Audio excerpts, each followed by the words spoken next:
So we have in front of us the newspapers, and Gifty will want to take a look at them. Most definitely. I've got here the Finder. The Finder newspaper comes with a story about Bust. It says Bust post 32 million Ghana city lost. That's alarming. Comes with a picture of Kwame Iwadako, who is a managing director of Bust. It says from trading between January and September 20. So they made that loss between January and September 2016. Fresh members of parliament bemoan slow process of registration. We told you about that story yesterday, that they were being registered, re-registered. Even if you were there already in Parliament, you have to go through the registration process all over again so they can vote and all of that. And then the story that we told you about accident, this is saying that 1,990 people were killed in road crashes in 11 months. And you know, averagely, 22% of these deaths are usually caused by stationary cars. Cars that are left untold on the road. Yes, on the road. And I mean, this story has gone on over and over again. So if you can have a look, I mean, the camera, of course, will zoom in for you. So you can read what I've been reading. Actually, if you don't know Mr. Iwadako, there he is, the MD for Bust. They are making some losses there. And the story goes on and on. They've got a lot more details there. Is it okay to go through? Yes, you can. You can. You find any story of interest, please. You can. Okay, so this is not a center spread, but the Finder has an interesting story here. It says only 2 women win parliamentary seats in Western region. Well, it will be interesting to know the number of women available at that particular or in that region for this particular race. And the names are Catherine Afeku and Mrs. Barbara Oting Jesse. Congratulations to them. Of course, we've been up with this, the whole idea about affirmative action and all of that. Then Galamsey operator jailed 7 years for defilement. A story comes right after the story about Parliament. Whilst they go into the Parliament, we hope that they could, push through some more, maybe harsh punishment for people who commit some of these crimes. Yeah. Anyway, so IGP AG sued for 1 million Ghana cedis over wrongful detention. It's been a great year for track director. Anyway, so Roland, I think this will be about it for the Finder newspaper. You want to grab a copy and see for yourself what the story says and get the details if you so wish. Okay, so we have front page of the Daily Graphic, and talks about traffic in Accra, Gifty. And did you experience the traffic yesterday? Nope. Okay, I decided to be walking throughout the city, so it was good for me. Whether you have to go and eat at a joint or not. It's good to walk. Wow, you are joking. Look at that traffic. Yes, it is. Wow. So this is an aerial shot. Which area is this? Central Accra somewhere. Oh, no, this doesn't look, it looks too calm to be Central Accra. This is a graphic road. Well, yeah, it is. I see. This is a graphic building. Wow. Building. So just around Adabraka. And then we have Accra chokes, heavy traffic slows business. Field day for Okada operators. Good. Once in a while, I also take Okada in town, just in case you see that's me. Illegal. That's illegal. Oh, is it true? Yes, because Okada is still is no, banned, I take it as a normal Obi Mami lift. Anyway, so that's the story, and then I don't know what caused the traffic. Does the story say what caused the traffic? It's just about the Christmas festivities and people are just trooping into town. So they want to go and shop the happens. last minute. Yes. I see. Okay. Welcome to Ghana. Oh, come on. And then we have 31 ministries submit handover notes as Kojo Ponkroma takes over for Mustafa Hamid.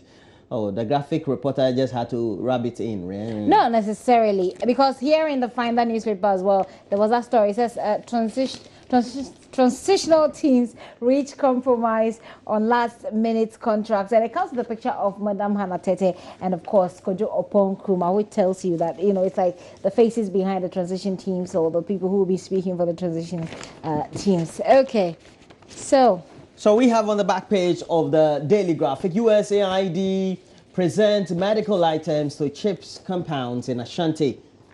And then you have a picture there of the country director of the USAID, Karen Caldwell, making a presentation to Dr. Adomako Boateng. Okay. Are you done with that, or you want to go through it? Maybe have a look at the center spread. It's about child labor, a global canker, and I used to do a lot of work back in the day on child labor. For children who are engaged in hazardous work in fishing as well as in cocoa, and so we visited many of those communities. And this was which year? That was from 2005, 6, 7, so up to 8. It's quite heartbreaking that it's still a story. Yes, it's something the U.S. government especially have been very much worried about, and the Dutch government and the UK government.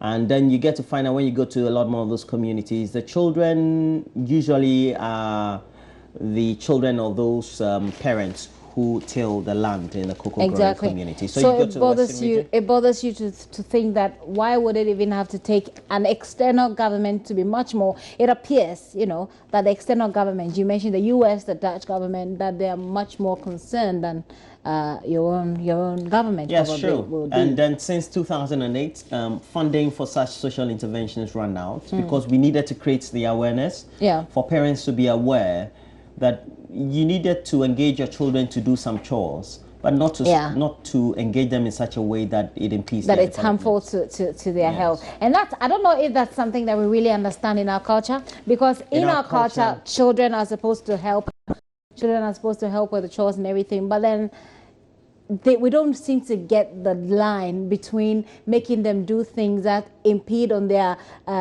right or, you know, because they've got the right to enjoy their childhood as children. So the right to childhood, the right to education, the right to health, anything that impedes on any of these rights, it's just really not on. But I don't know if we really appreciate that. We don't appreciate that as a society. I thought we were doing well from the early part of the 2000s right through up to 2008. And the Ministry of Employment and Labour was very much responsible gender at some point. But we haven't been as much committed to it. Hopefully we will be. Hopefully we will be. Well, I've got here with me the Daily Dispatch. That is the Daily Dispatch. Daily Dispatch comes with this story. It's telling you what's inside basically, and it's got a picture of Professor Michael Quay. So Speaker of Parliament, regional balancing favors Michael Quay. That's the kind of analysis that they're making with this particular story. Basically, what's the meaning of regional balance? Why regional do you need regional balance in the choice of a speaker? Well, it's necessary because Parliament is supposed to be. But even for the speaker is supposed to be a neutral person. So whether that person... no, but you're talking about regional balance in terms of, let's say, the government machinery, and we're looking at all of this. So we're looking at the executive, the legislature, and of course the judiciary. But with the executive, I'm sure that's where the regional balance is coming from, because there has been this discussion about the dominance. Okay, so they say. There's an Akan somewhere here, or an Akan has held this position before, so we're making a big deal. I think for the choice of a speaker, but I still think you should. It will be interesting to read that. Yes, I know. Just something just doesn't go away, does it? You always come back about the regional. So that is what the Daily Dispatch is talking about. It says Samia Uku's caution to NPP appointees: arrogance of power will be dangerous. And it's interesting to read the story on here, because there was a story that was circulating on social media that was apparently coming from Samia Uku, that's saying that Ghana is going to be a one-party state. I don't know if you heard about it. And then one of the interesting comments I saw on that story was it was quite a strong word. I wouldn't do that. Something, and then he says arrogance of power. And it's interesting that they're using it. Samia Ewuku, and Samia Ewuku is saying that. Yes. Anyway, you can get into that story, whatever he means by that. You will know if you grab a copy of this.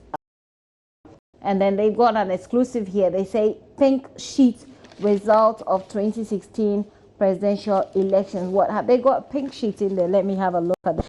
To see page 5, 6, and 7. Roland, you want to go over yours as I look for the pink sheets page?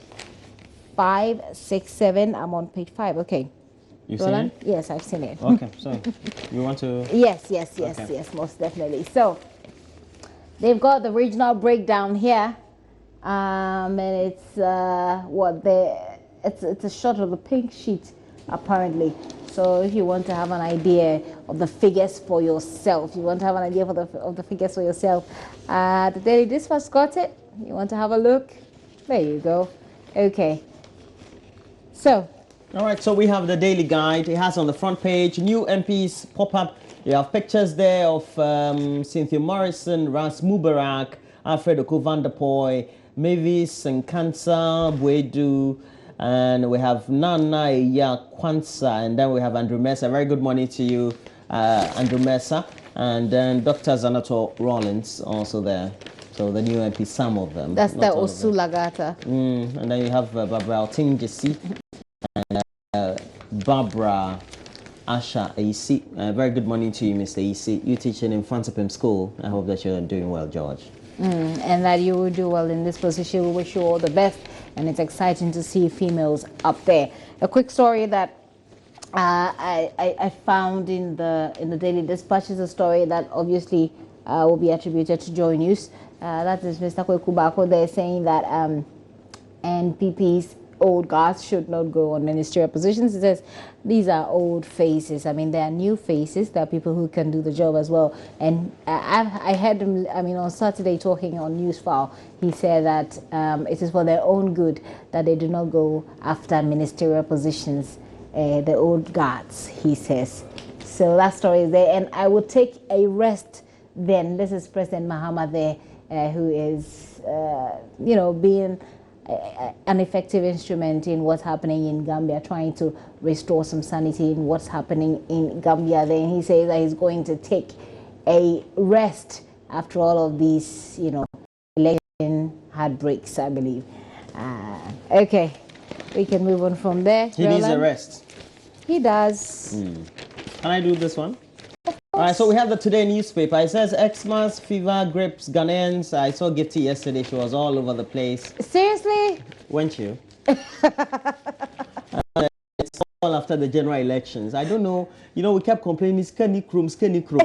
And now there's an election, and all of a sudden, Skawukrum. I keep wondering. I don't know how psychologically that works. Yeah. I don't know whether you can talk about apparently we're storing money or saving money. You can talk about that, but so kind experience. Yeah, the reduction of the spare parts by a range of some 30%. That's a very interesting thing, actually. Yeah, it means that market forces control the market, right?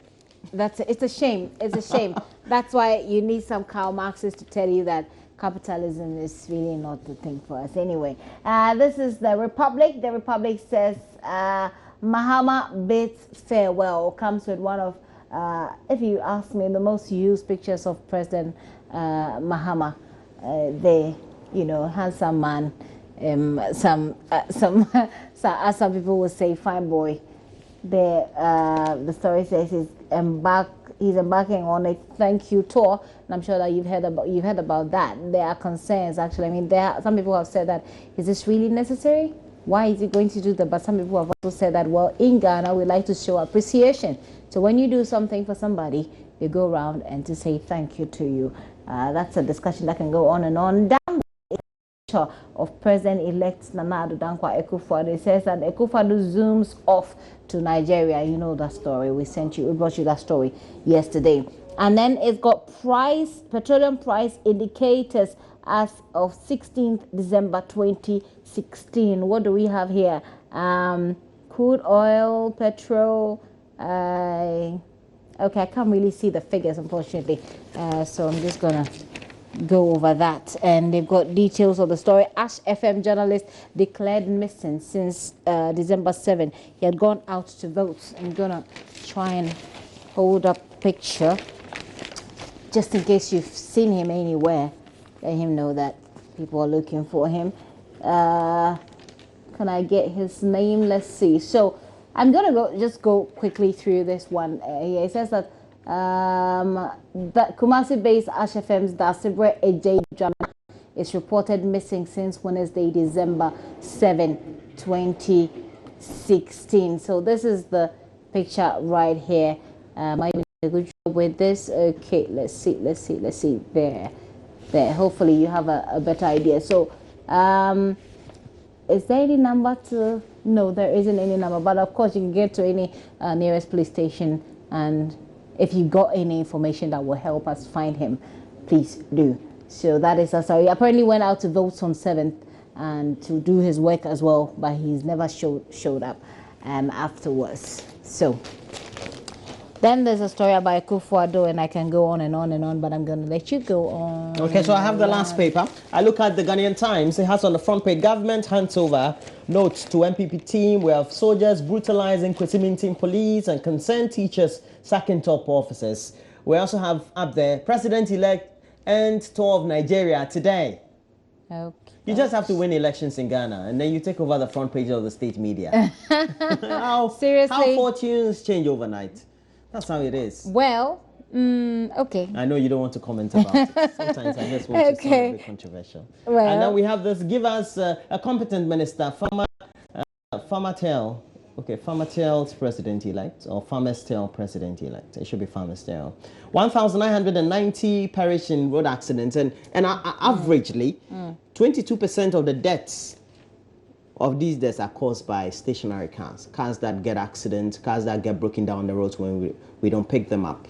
It's something that the more developed countries tend to do better than we do, and so they prevent a lot more deaths. I remember KOD hit his or collided into a stationary car on the N1 about 2 years ago. It was a bad event. Okay, right. Please do not get caught in any of that. Try be cautious on the road. Exactly. I think it helps a lot.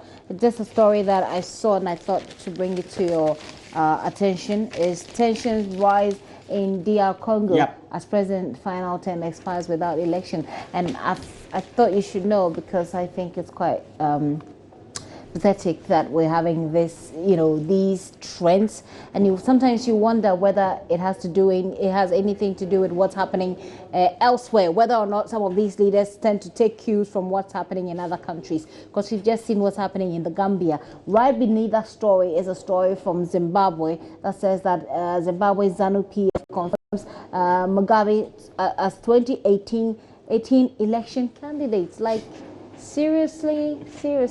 But anyway, development students can take on a very interesting debate, and I mean, I've just coming from studying media and development, and when we take up some these debates, it gets heartbreaking sometimes, but people also would have very legitimate concerns why they would support such a move, and tell you that, well, if the person is not doing anything wrong, if the person is able to take care of his people and he wants to remain, the people are voting for him and asking him to remain, let him remain. But the thing is, you can speak to Zimbabweans and they will tell you it's not that it's not that good, it's terrible. Yeah, it's not terrible. Gratifying us. Yes, I've got a friend, a neighbor who was from Zimbabwe, and she was not, after school in the UK, she was not looking forward to going home. I was like, yeah, I'm going to Ghana, yeah, she's still there. But I was like, I'm going to Ghana, and she's like, well, you missed Ghana? Yeah, of course. Serious? And she was like, I'm not even looking forward to anything. I won't come back to Ghana. Seriously? Yeah, seriously. Anyway. Well, so we have to do the online now. Okay, so do we start with joyonline.com? Definitely. Okay, and that story there is China returns seized US sea drone, and that story was actually in the newspaper, and the way they captioned it, this is how they captioned it, said China need not return US Navy drone they stole, and that is attributed to Mr. Trump, the Donald himself. So next story, man sues Attorney General and IGP, others for wrongful detention. An unemployed resident at Fiapre in the Sonai West District has sued the Inspector General of Police and Attorney General and two others for wrongful detention. I'm sure it'll be an interesting story if you want to have a look at it. And if we move on to the next story, an act of parliament cannot torpedo constitution. Haruna Idrisu there, and this was a story from yesterday, an interview on Newsnight yesterday, saying that, well, if you are raising concerns about government pushing through last-minute contracts here and there, government still's got the mandate until after 7th January. So, yeah. Roland, do you want to continue with the next stories? So we have temporary staff of National Service Scheme decries unfair treatment in ongoing recruitment, and some staff of the National Service Secretariat are accusing scheme managers of unfair treatment in ongoing appointments across the country. Okay, next story. Okay. Next 4 years shall see change in living standards of Ghanaians. The president-elect, Nana Addo Dankwa Akufo-Addo, saying. He's reiterating his desire. We hear you, but you see, we heard about how Dumso was going to end, what, in 2012? or I think it was way before 2012, a bit before 2012, and then we came down, and it was still the same. It was going to change. It was going to change, and people could actually take the Daily Graphic and put it side by side and say, "Look at the story here in of 2012. Look and at make the an story interpretation here." of 2014. Exactly. So we'll see how it goes with the Akufo-Addo government, though. So we have Russian ambassador to Turkey shot dead in Ankara. Wow. And apparently a Ghanaian has shot dead Russia's ambassador to Turkey, Andrei Karlov, apparently in protests at Russia's involvement in the Syrian conflict. And I watched the video. It was a live video. And he was shouting in Syria and things like that. Wow, He's a 22-year-old police. That is a diplomatic disaster. This is a serious issue, and I don't know how Russia is going to react to this. I don't know how they're going to respond to this. I don't think it's a formalized Turkey state insurgency or perhaps attack on the ambassador. But so they are going to have problems with it, but I don't think they have to interpret it to that very optimum level. We never know. Anyway. May his soul rest in peace. I want to leave a legacy. Ayariga defends the 18 million contract signed after the NDC's defeat. That's what the story is talking about. And IMF Chief Christine Lagarde convicted over payout. Wow, has been convicted by French court over payouts to businessman. Sounds like an interesting story. People do use their position to do stuff, don't they? Well, she's been convicted, but no sentencing, nothing. They just said... But at least people would know. They said it was wrongdoing, but no sentence. Charlie, we don't know you're free. But she was talking to the international media and saying that she has decided to put this behind her and search for... Yeah, I see. Christine Lagarde. Okay, so this is cityfmonline.com. What did they have up there? They says MPs to discuss Mahama's ex gratia on Tuesday. NDC must apologize to Voltarians, but by Tay Naunu, Member of Parliament for the NDC.